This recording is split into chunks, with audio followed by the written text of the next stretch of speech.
Evangelio de Mateo, capítulo 1, 18 al 19. Y el nacimiento de Jesucristo fue como sigue. Estando su madre, María, desposada con José, antes que se consumara el matrimonio, se halló que había concebido por obra del Espíritu Santo. Y José, su marido, siendo un hombre justo y no queriendo difamarla, quiso abandonarla en secreto. Pero mientras pensaba en esto, he aquí que se le apareció en sueños un ángel del Señor, diciendo: José, hijo de David, no temas recibir a María tu mujer, porque el niño que se ha engendrado en ella es del Espíritu Santo. Amén. El título, hermanos, de nuestro mensaje es El nacimiento del Rey, el hijo de David, el hijo de José.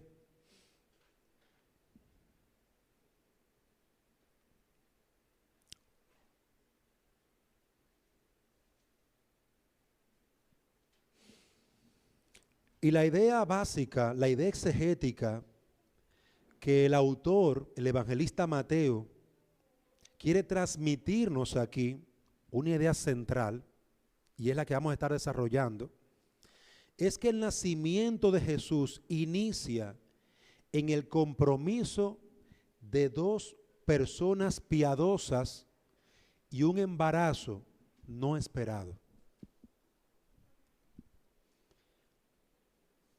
En el mensaje anterior vimos cómo en cada etapa de Judá Dios mantuvo su promesa de la simiente de Abraham y del hijo de David. Dios había hecho una promesa: en tu simiente serán benditas todas las naciones de la tierra. Génesis 22, 18. Dios había dicho a David también, le había prometido que no faltaría lámpara en su hogar, y él tendría un hijo, el cual tendría un reino eterno. Y obviamente no estaba hablando de Salomón. Estas dos promesas dadas por Dios continuaron durante los días más difíciles de Israel. ¿Cuándo? Cuando Israel fue llevado a Babilonia, dejado ahí como esclavo por 70 largos años, y luego cuando regresaron, una Jerusalén destruida, un templo destruido. Fue un tiempo duro, difícil. Y la promesa de Dios, viendo al hijo de David ya como un rey escatológico, ya como un rey que vendría en los últimos tiempos, y que entonces este gran rey restauraría a Israel. Ese era el pensamiento del pueblo de Dios. Así esperaban a Jesús, o mejor dicho, no era Jesús, al Mesías prometido. Hoy vamos a estar viendo, hermanos, que la promesa, esas dos promesas, a Abraham y a David, llegó a su cumplimiento. El hijo de David nacería, fue engendrado en una virgen comprometida con un hombre piadoso, en medio de circunstancias de gran dificultad. Veamos entonces el primer versículo, el versículo 18. Mateo 1, 18. Y el nacimiento de Jesucristo fue como sigue. Estando su madre María desposada con José, antes de que se consumara el matrimonio, se halló que había concebido por obra del Espíritu Santo. Mi primer punto es este: el nacimiento del rey, una joven piadosa y un embarazo no esperado. Lo primero que encontramos en este versículo 18 es el nacimiento de Jesús. Una idea. El evangelista Mateo dice: el nacimiento de Jesús. Y uno pensaría que diría, bueno, y aquí está el Señor y ya está en su pesebre o ya nació. Pero Mateo inicia el nacimiento del Señor con María y José. Su forma de narrar es esta. Él comienza a narrar desde los padres. Y es interesante que la palabra nacimiento que aquí utiliza en el griego es Génesis. El principio de Jesús, Génesis, el principio de Jesús, ¿dónde se encontraba? Según Mateo, en la relación que había entre María y José. Una nota importante allí, recordemos que Jesús no fue engendrado por José. Importante. Fue el Espíritu Santo quien engendró en el vientre de María al Hijo de Dios. Ahora, ¿por qué Mateo parte de María y José? Porque recuerden que en los versículos anteriores, del versículo 1 hasta el 17, Mateo está demostrando a través de la genealogía que Jesús pertenece a Abraham como hijo y a David como hijo. Entonces, como Mateo está manteniendo esa relación, esa idea, él continúa con esta idea. Y por eso el nacimiento, el génesis de Jesús, empieza allí. El nacimiento de Jesús fue como sigue: estando su madre desposada con José. Quiere mantener la idea de esa unión. María estaba desposada con José. ¿Qué significa esto? Desposarse significa tener un compromiso legal entre ambos. En el pueblo judío, cuando una mujer se desposaba, todo el mundo la veía como una mujer casada. Esa mujer es la esposa de fulano. Estaba casada. Ya había un compromiso serio entre familias y entre estas dos personas, María y José. Desde el momento en que esa joven se comprometió con ese hombre, José, todos la consideraban como la legítima esposa de José. La frase empleada por el evangelista, desposada, esto es lo que significa un compromiso oficial entre estas dos personas. Ahora avancemos un poquito más. El texto dice que estaba desposada con José y antes de que se consumara el matrimonio. En esto podemos ver que el evangelista está mostrando que ellos, aunque tenían un compromiso ya formal, ellos no se habían unido en una relación de intimidad. No. Todavía ellos se mantenían cada quien en su casa, esperando el día de la celebración formal delante de los testigos y delante de Dios. ¿Con qué fin? Con fin de glorificar a Dios. Recuérdense lo que el Señor dijo en Génesis capítulo 2, versículo 24. Dejará el hombre a su padre y a su madre y se unirá a su mujer. El hombre no puede tener mujer si no se ha unido formalmente a esa mujer. Y ese es un detalle importante. Esta es una relación hermosa. Es una actividad solemne. Y José y María, ambos se guardaron de romper ese pacto a través de actos lujuriosos o a través de una vida de pecado. No rompieron ese pacto. Se guardaron en santidad, se guardaron puros. Antes de que viniera María a convivir con José, ya en su casa, ellos dos solos en su matrimonio, antes de que ellos se juntaran como pareja, es decir, que la joven virgen no había sido entregada por los padres al joven esposo. Miren ese detalle. La jovencita no había sido entregada por los padres al esposo, José, permaneciendo bajo el techo de sus padres, como un lugar de cuidado, de protección para esa joven. ¿Y ella qué hacía?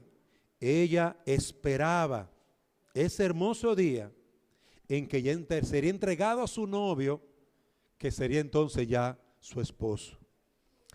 Y quiero que vea de forma sencilla, amados hermanos aquí, esta enseñanza importante. La joven María y su carácter piadoso. María era una mujer piadosa que esperaba, guardando su pureza, guardándose de relaciones fuera del matrimonio, mantenía su vida según el orden establecido por Dios, como mencioné en Génesis 2:24. ¿Cuál es el orden de Dios?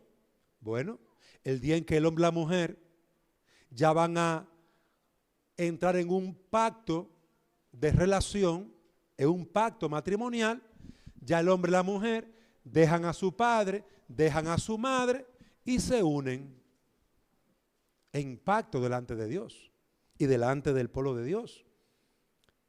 Hasta que ese tiempo no llegara, María mantuvo un carácter irreprensible, piadoso, guardándose bajo el cuidado de sus padres. Y amado hermano, esto es un orden importante que en el día de hoy se está rompiendo. Las personas, las familias los rompen. Y al romperlo, pierden, hermanos, esta hermosa bendición de glorificar a Dios con el orden que Él estableció. El mundo te dice a ti, vive tu vida como te dé la gana. Vive tu cuerpo. Explota tu sexualidad. Pero no, eso se llama pecado, porque es fornicación. Cuando una persona se involucra sexualmente con otra y no tiene un pacto, un matrimonio de por medio, eso se llama fornicación. Eso es pecado. Pero aquí notamos que la Virgen María guardó ese cuidado por su vida y la de su familia. Y esto, hermanos, es importante señalar. Para nosotros ha sido escrito esto, para nuestra enseñanza. Ya estaban casados, pero ellos esperaban la ceremonia nupcial y no se apresuraron, no se desesperaron. Ay, que yo la amo, es que yo la amo. Sí, yo sé que tú la amas, pero espera el tiempo para honrar a esa jovencita y honrar a esos padres que han trabajado 20 años, 15 años, levantando a esa muchacha, enseñándola, alimentándola. Es decir, era un acto de vergüenza cuando en Israel pasaba otra cosa que no fuera el matrimonio. Eso era así. Ellos no se apresuraron. María, la jovencita, no se apresuró. María, vámonos por ahí. No, papá, no, cuidado. No, usted en su casa y yo en la mía. Y eso es algo digno de ver y que nuestras jóvenes tienen que aprender. Un hombre que te ama y te valora no se aprovecha de ti, no te usa para disfrutar algo que no le corresponde. El cuerpo que tenemos es un templo y este templo está guardado para la persona que Dios nos va a dar a través del pacto matrimonial. Ese es el orden establecido por Dios. Y una joven debe de guardar ese orden. Y el varón también debe de guardar ese orden. Vaya conmigo al versículo 18. Continúo, la parte C.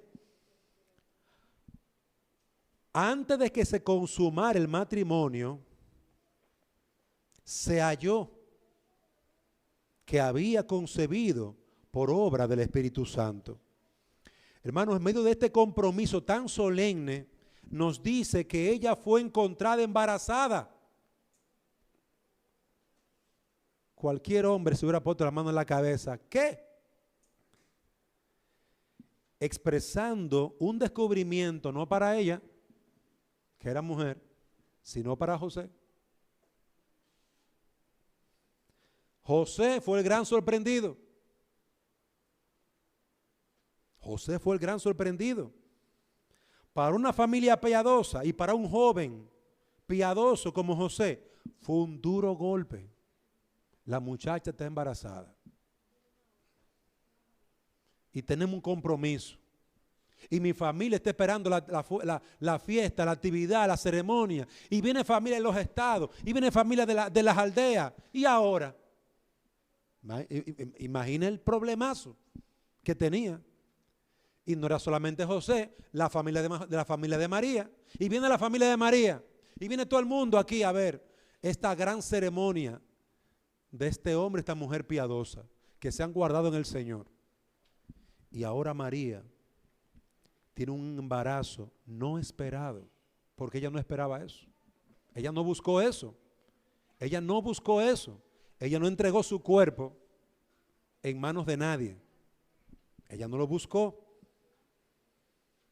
La concepción de la Virgen María, hermanos, fue un acto poderoso de Dios. ¿Por qué digo esto? Porque si vamos a Génesis encontraremos que la forma natural de concebir es en la unión de un hombre y una mujer. Y eso no fue lo que sucedió aquí. Podía decir José o cualquier persona que había en adulterio. No lo podían decir. No lo podían decir. María no había pecado. No se había entregado a ninguna persona. Ella esperaba en su casa. Y en su casa concibió. Estaba embarazada. Y la barriguita le crecía. En su casa. El orden natural, Dios lo cambió. Y ahí, hermano, usted puede ver la soberanía de Dios. Dios es el soberano. Él establece un orden en la naturaleza, pero muchas veces Él actúa por encima de ese orden o en contra de ese orden. Las leyes naturales son leyes para nosotros, no para Dios. Él no está atado a esas leyes. Él es el soberano. Él es el Señor.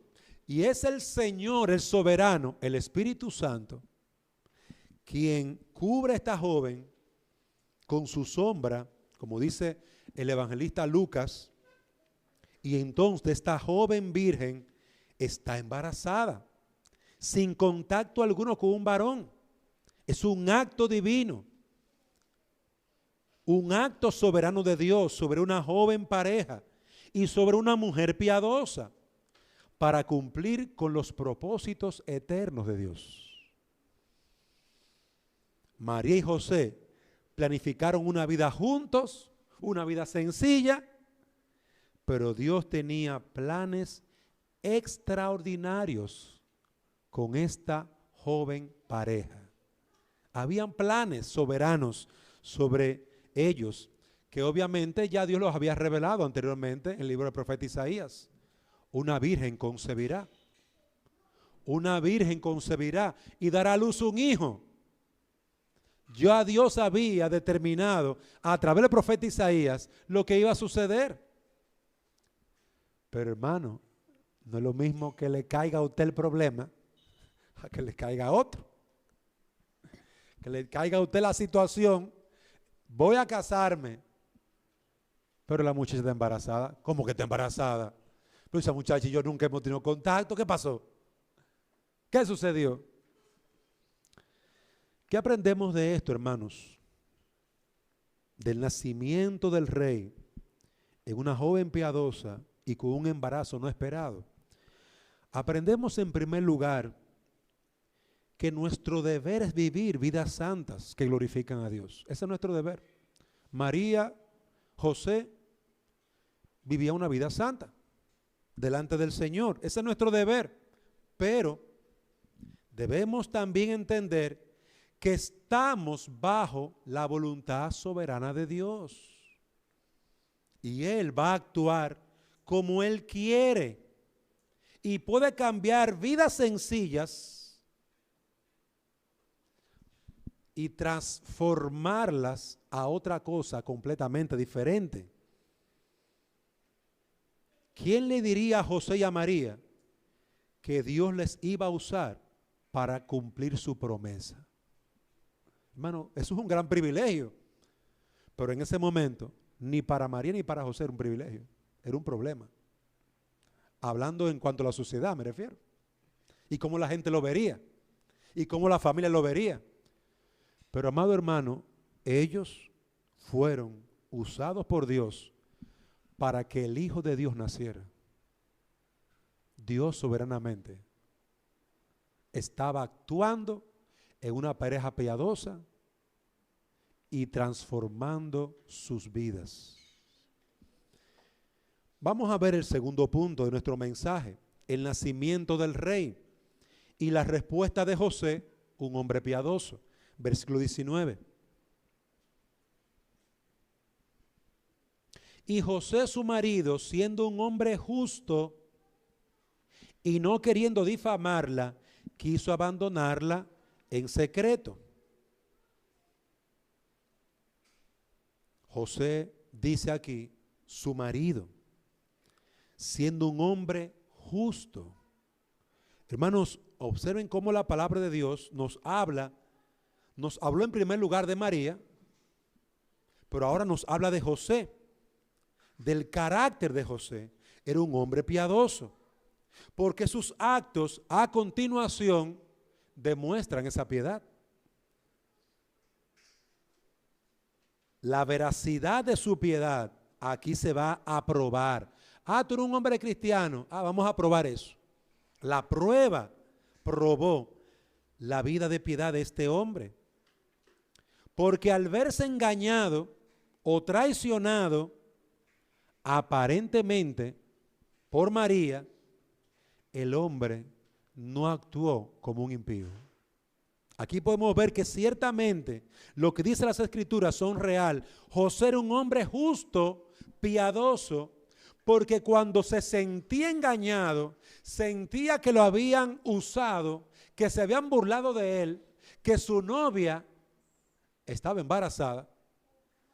Mire, a cualquiera se le pone las orejas, los buches, la cara roja de ira y de enojo.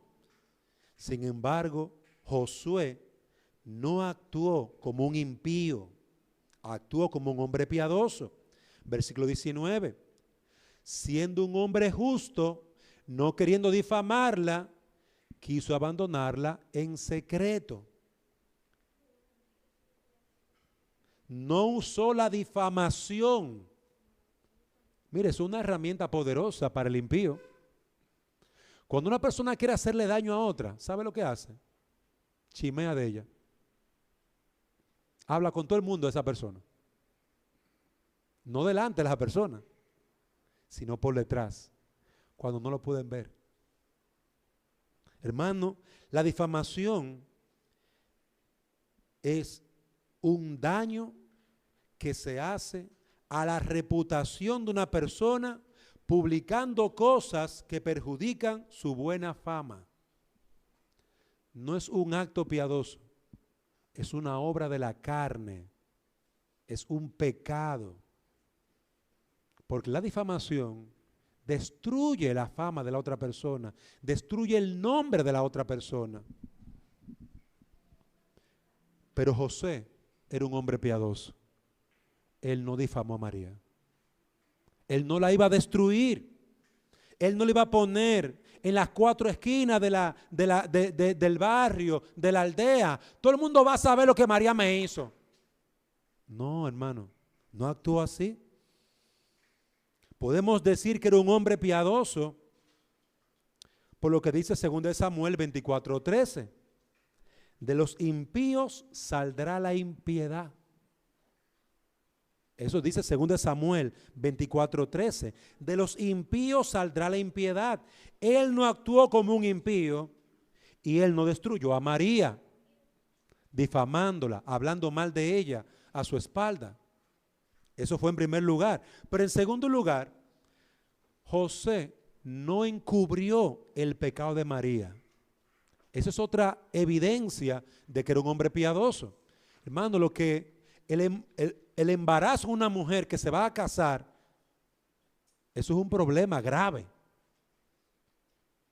Eso era un problema grave. Se había roto el pacto que se había hecho. Se había roto la confianza. María lo había traicionado. Pero José no actuó por impulso y no se vengó de María. No se vengó de María. Pero tampoco él encubrió su pecado, hermano. Observe lo que él hizo. Él decidió dejarla en privado. El hecho de dejar a María, hermano, era una amonestación a María. Porque alguien diría, bueno, José era tan bueno que se quedó callado y se casó con María. Pero él no hizo eso. José dijo, no, yo no me voy a casar. No, yo la voy a dejar. Aquí se terminó nuestra relación. Ella rompió el pacto en fornicación. Cosa que ella no hizo, obviamente. Pero al él observar lo que estaba aconteciendo, él concluyó, yo no me caso. Esa es una forma en la que José estaba llamando la atención, amonestando a María por haber roto su pacto matrimonial, como dice Mateo capítulo 5, versículo 32. Lo voy a leer rápidamente. Pero yo digo que todo el que se divorcie de su mujer, a no ser por causa de infidelidad, es decir, hay un acto que rompe el pacto y que también puede darle vamos a ponerlo así, la libertad al que ha recibido el daño de parar esa relación. ¿Cuál es? La infidelidad. La infidelidad del hombre o de la mujer puede darle completa libertad a una persona para separarse. Usted fue infiel, usted no cumplió su promesa conmigo. Mire, yo lo perdono. Yo soy un hombre cristiano, pero hasta aquí llegó nuestra relación. Eso fue lo que hizo José. Eso fue lo que hizo José. Detuvo su relación. Él no encubrió el pecado de María. Con su embarazo, antes de unirse a su esposo, ella había roto su pacto, expresando el acto del adulterio como una forma para que se rompiera esto. Y amado hermano, ese acto fue lo que llevó a José a separarse de María. Él detuvo su relación ahí mismo. Yo no me voy a casar. Se acabó esto. Y ya usted se puede imaginar lo que eso significa para los padres, que han llegado a un contrato, que han llegado a un convenio, para todos los preparativos, para todo lo que se ha hecho. No, él no se quiere casar. Y tal vez la gente dice, no, pero ¿y qué pasó, José, que no te quiere casar?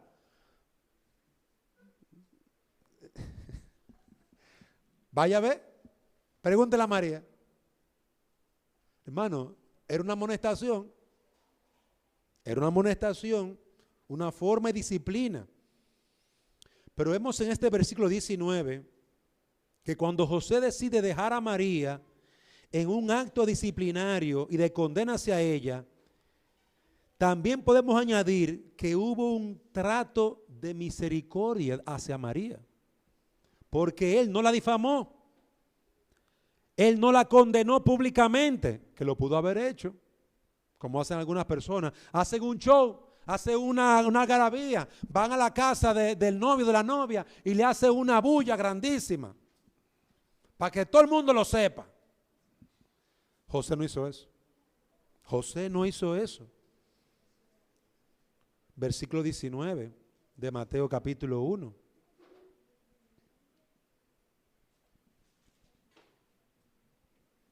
quiso abandonarla en secreto. Esa parte del secreto es importante. Él no la difamaría, él no aprovecharía la oportunidad para destruir a María, que una de las reglas, de esas reglas civiles que había allá en Israel, era que apedreaban a la muchacha en la puerta de la casa del papá. Oiga eso. Qué tristeza, qué vergüenza, qué dolor que te maten a tu hija enfrente de tu casa y tú no podrás hacer nada. Era algo serio. Pero José no quería eso para María. José actuó con justicia, decidió no casarse, pero procuró hacerlo de forma que fuera en secreto. No exigió la mayor condenación sobre la cabeza de María, que pudo haberlo hecho. Y como muchas mujeres u hombres pueden hacer, exijo la cabeza del que me hizo esto. Justicia, justicia. Y en Israel se aplicaba una justicia bien dura. Pero José no pidió eso. Hermanos, miren este hombre, qué varón. Un hombre que podía tener control hasta en medio de su dolor y de su vergüenza, control, y no hacer daño al otro, no pagar mal por mal. ¡Qué varón de Dios! Tranquilo partiría en privado, se iba a trasladar a un lugar distante, pero seguía siendo a María expuesta porque la boda estaba esperada, la boda tan esperada se destruyó. Las razones a los pocos meses se conocerían, lo cual traería vergüenza a la familia de María. En todo esto vemos, amados hermanos, el acto soberano de Dios de traer un dolor a una familia piadosa. María y José eran una familia piadosa, que con sencillez se iban a casar, iban a unir sus vidas, pero Dios de forma soberana trae este embarazo a esta jovencita antes de que se una José. Antes de que se una José.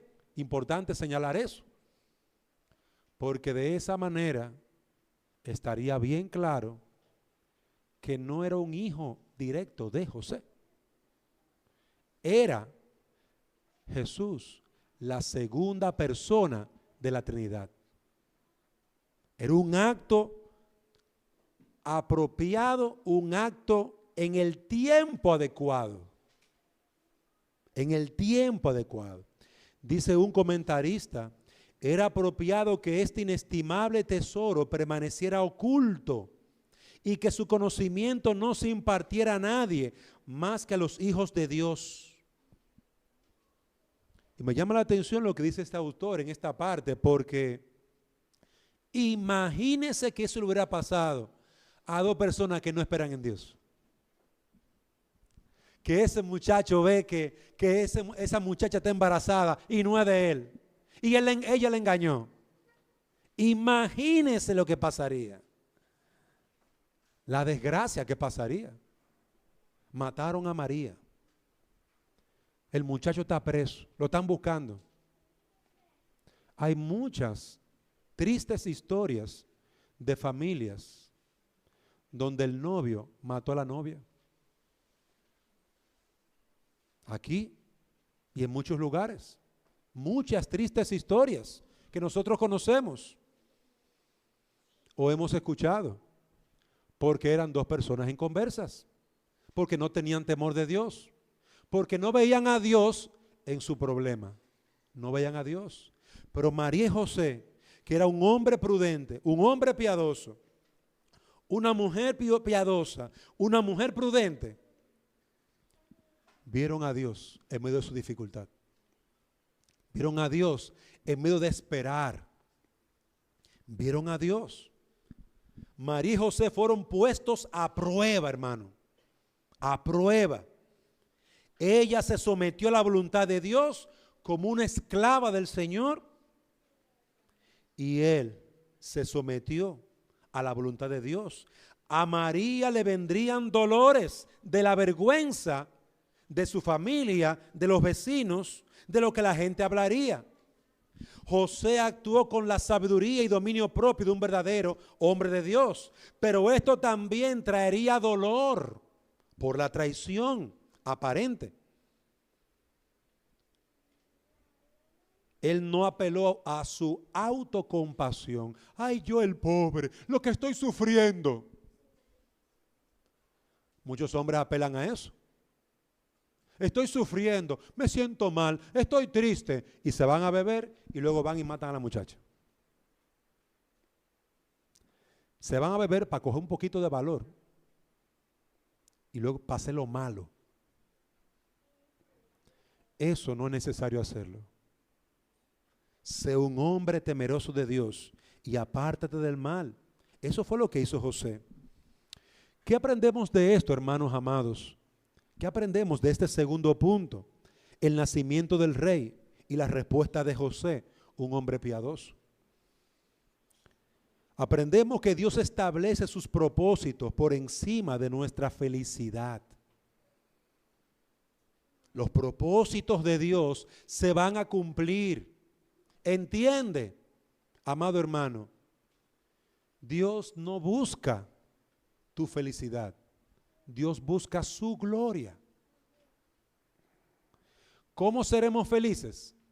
Cuando nosotros nos pongamos del lado del Señor y también busquemos su gloria. Dios busca su gloria. María y José mostraron que someterse a la voluntad de Dios es lo que al final trae gozo y verdadera felicidad. Eso es lo que aprendemos.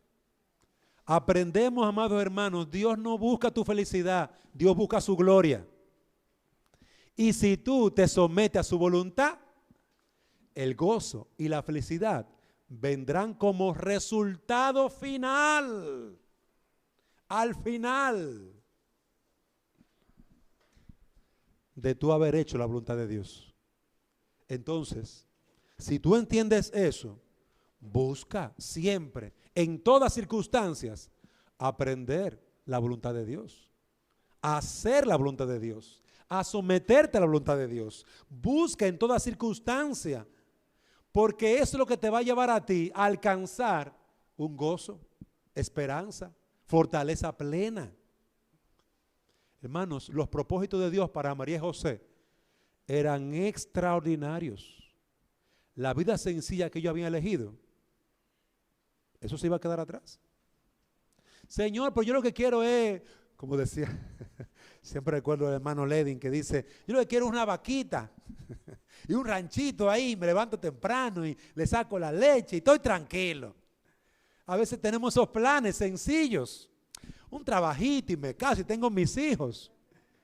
Y Dios dice, no, ven, tú vayas a la ceiba a predicar la palabra. Señor, pues yo no tengo tanta palabra ni desenvolvimiento. No me diga que no. Usted va a ir para la ceiba con tu familia. Hermano, el gozo estará. ¿Sabe dónde? En la ceiba. Con todo y familia, predicando la palabra. Porque esa es la voluntad de Dios.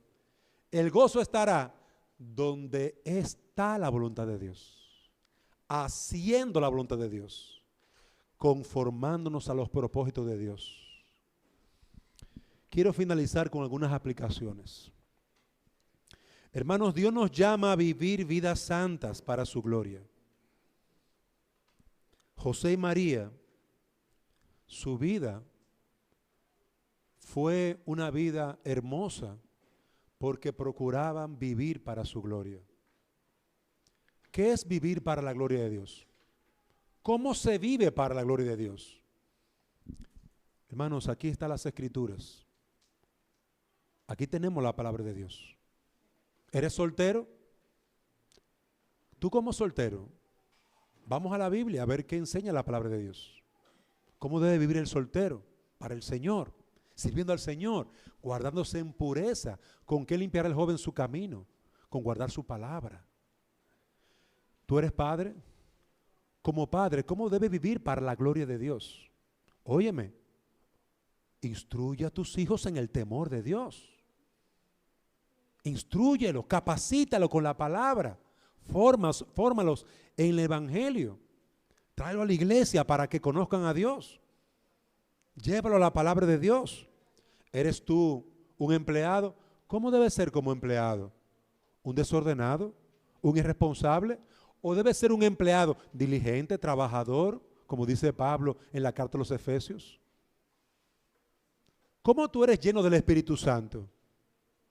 Oh, siendo un hombre perdonador a tu esposa, amando a tu esposa, siendo un buen líder para tu esposa, una cabeza en tu hogar, cumpliendo con tus deberes, proveyendo de alimento, de protección, de amor, de atención a tu esposa y a tus hijos. ¿Cómo tú eres una mujer llena del Espíritu Santo? O sometiéndote a tu esposo, andando según la voluntad de Dios, no de forma pendenciera, no chismosa, sino en el temor de Dios, teniendo control de tu lengua, entendiendo que Dios te ha llamado con un propósito a ese matrimonio. Hermanos, la palabra de Dios es el manual. Por eso hablamos en esta mañana de los 10 mandamientos. Es la guía para que tú entiendas que puedes glorificar a Dios de forma práctica. Hay gente que se queda en la parte espiritual. Ay, sí, yo voy a la iglesia y es una bendición estar allí. Y cuando van al mundo son unos diablos. No, no debe de ser. Tú debes ser igual de espiritual en el mundo. Fulano, Dante, ¿y por qué que tú eres tan amable y tan gentil? Ah, es que Cristo me manda a ser así. Oh, ¿el Señor te enseña eso? Sí. Ven y ve para que conozcas al Señor. Hermanos, nuestra vida debe de ser luz y sal, como dice las bienaventuranzas. Luz y sal. Pero en segundo lugar, en nuestras aplicaciones, joven, adulto, niño, ¿estás dispuesto a dejar de buscar la felicidad? ¿Estás dispuesto a dejar de buscar la felicidad para comenzar a buscar y someterte a la voluntad de Dios? Te recuerdo lo que hablamos en las implicaciones hace un momentito. La felicidad no es el fin. Es el producto, es el final, el resultado de vivir vidas para gloria de Dios. Es todo lo contrario a lo que se te dice en la televisión, en el cine, en la radio, en muchos lugares donde se promueve el humanismo. Sé feliz, ¿te gusta? Hazlo. ¿Te gusta? Hazlo. Tú eres especial. Esa no es la voz de Dios. La voz de Dios es: sométete a la voluntad de Dios y serás un hombre dichoso. Joven sin Cristo, adulto aquí sin Cristo. Si tú entregas tu vida a Cristo, si tú colocas a Dios en primer lugar en tu corazón, serás un hombre dichoso y feliz. Porque las Escrituras dicen: bienaventurado, feliz, dichoso el pobre de espíritu, de él es el reino. ¿Te ves tú como un hombre que no te puede salvar? Ven a Cristo, Él sí puede salvarte. ¿Te ves tú como un hombre, una mujer que no puedes agradar a Dios? Ven a Cristo. Él ha derramado su sangre para que tu vida sea sanada, perdonada, para que tú puedas vivir enteramente para el Señor. Joven, por eso te digo, deja de buscar la felicidad. Busca a Dios, busca a Jesucristo. Busca a Jesucristo. Y entonces al final es que vendrá todo lo otro beneficio. Las Escrituras lo repiten: buscad el reino de Dios y su justicia. la felicidad, las dichas económicas, todo lo otro vendrá por añadidura. El mundo dice, no, suelta a Dios, olvida a Dios y ve en busca de la felicidad. Hay una película así bien bonita, En busca de la felicidad. Y es triste ver a un hombre sin Dios. Un hombre sin Dios. Eso es lo que promueve el mundo. La felicidad sin Dios. Pero aquí lo que encontramos es a un hombre o una mujer buscando hacer la voluntad de Dios y como resultado glorificando a Dios y gozándose en Él, deleitándose en Él. Amigo que estás aquí, es el camino tuyo al cual debes de empezar, debe ser con Cristo. Empieza con Cristo. Y la última aplicación es, amados hermanos, Dios trae diversas tribulaciones y situaciones a nuestra vida que cambian tu paz por tormenta. Dios trae un cambio en tu alegría por tristeza. Pero yo te pregunto, hermano, ¿confiarás en los propósitos de Dios? ¿Confiarás y aceptarás que sus caminos son mejores que los tuyos? Recuerda las palabras de María en Lucas 1:38. He aquí la sierva del Señor, hágase conmigo conforme a tu palabra. Esa debe ser la frase de un hombre, una mujer piadosa. He aquí el esclavo, el siervo del Señor, hágase conmigo conforme a tu palabra. Mientras el mundo nos dice a nosotros, hazlo, hazlo, si te gusta, hazlo. Uno dirá, espérate, ¿es la voluntad de mi Padre? ¿Es la voluntad de Dios? ¿Qué dice su palabra? Esa no es la voluntad de mi Padre. Eso es un engaño. Aparte de mí, Satanás. Jesús tuvo que hablarle así a Satanás, porque le propuso los reinos de la tierra si se postraba y lo adoraba. A nosotros nos lo van a proponer. Ay, mira, tú eres un buen jugador de fútbol. Lo que tú tienes que hacer, muchacho, es esto. Pero mi mamá me dice que estudie. No, no le haga caso, ella no sabe nada. Aprende a escuchar la voz del diablo. Identifica la voz del diablo. Ah, que yo haga lo que yo quiera y desobedezca a mis padres. Pero ven acá, mi mamá llora cuando a mí me pasa algo. A ella que le duele, a ese hombre no le duele. Pero mi mamá me ha dado este cuerpazo que yo tengo. No fue ese señor que te dio ese cuerpazo. No lo olvides. Honra a tu padre y a tu madre. El quinto mandamiento no está ahí como pintado.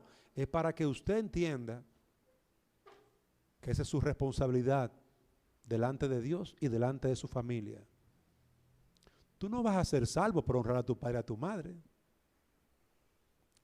Pero oye bien, de cuánta desgracia te va a librar el obedecer a Dios y su palabra. Entonces observen, mis queridos hermanos, a veces uno no entiende los propósitos de Dios.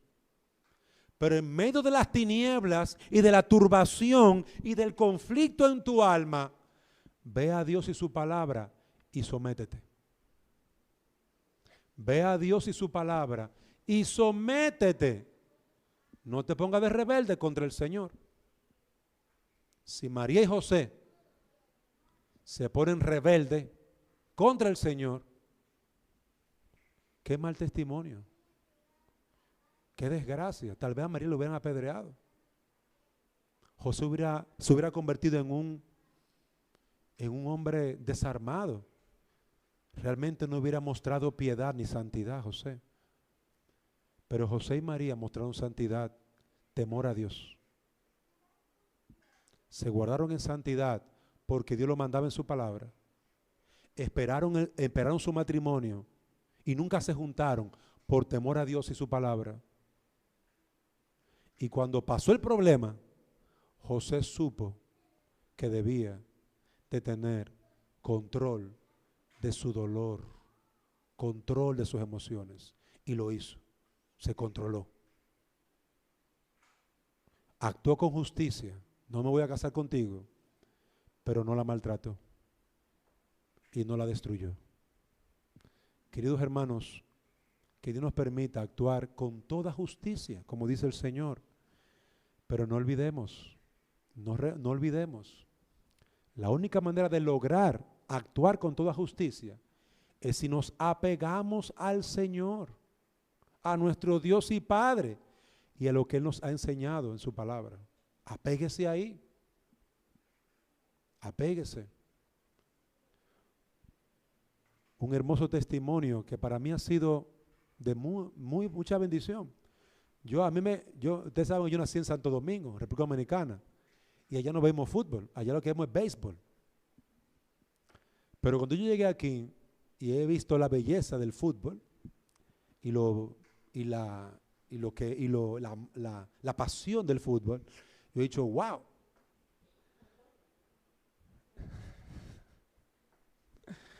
Y yo he dicho, wow, pero para mí ha sido un hermoso testimonio ver que algunos hombres, como Cristiano Ronaldo, qué respeto a su madre, cómo honra a su madre. Son pocos que hacen eso. Son pocos jugadores de fútbol, empleados, son pocos empresarios, son pocos hombres que honran a sus madres. Pues, me gusta el fútbol, dije yo. Ese testimonio me gustó. Me gusta el fútbol. Queridos hermanos, se puede ser un gran hombre que muestre gentileza y piedad. Se puede ser un gran hombre y ser temeroso de Dios. Yo con eso no estoy diciendo que Cristiano Ronaldo sea cristiano, ¿verdad? Como su nombre lo dice. Yo no sé si él es cristiano, pero qué buen testimonio. Qué buen testimonio. Así que Dios nos permita mirar. Dios nos ha dejado ejemplo en la palabra. Sigamos sus pisadas, las pisadas de Cristo. Oremos. Padre, gracias te damos por esta hermosa mañana, en esta hermosa tarde que la que tú nos has concedido. Gracias por la enseñanza, gracias por la bendición de ver la vida y obra tuya en hombres y mujeres piadosos. Gracias, Señor, por la bendición de poder ver tu acto soberano, donde no le preguntaste a María y José si querían que tú actuaras. Tú lo hiciste y ellos se sometieron. Ellos se sometieron a tu voluntad. Ayúdanos, Señor, a confiar y a creer en tu voluntad. Y mira a aquellos que están aquí sin Cristo. Ayúdalos a entender que tu voluntad es la mejor, que tus caminos son los mejores y que ciertamente es posible ser un hijo de Dios para tu gloria en un mundo rebelde y en oscuridad. Visítanos y salva a aquellos que aún no te conocen. Es en el nombre de Cristo que te lo pedimos. Amén.